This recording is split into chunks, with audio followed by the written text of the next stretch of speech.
বিসমিল্লাহির রহমানির রহিম।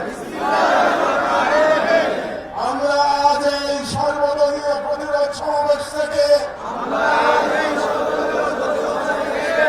মহান সৃষ্টিকর্তার নামে শপথ করছি যে জুলাইয়ের গণ আকাঙ্ক্ষার পক্ষে বাংলাদেশের স্বাধীনতা সার্বভৌমত্বের প্রশ্নে আমরা সকল ধর্ম নির্বিশেষে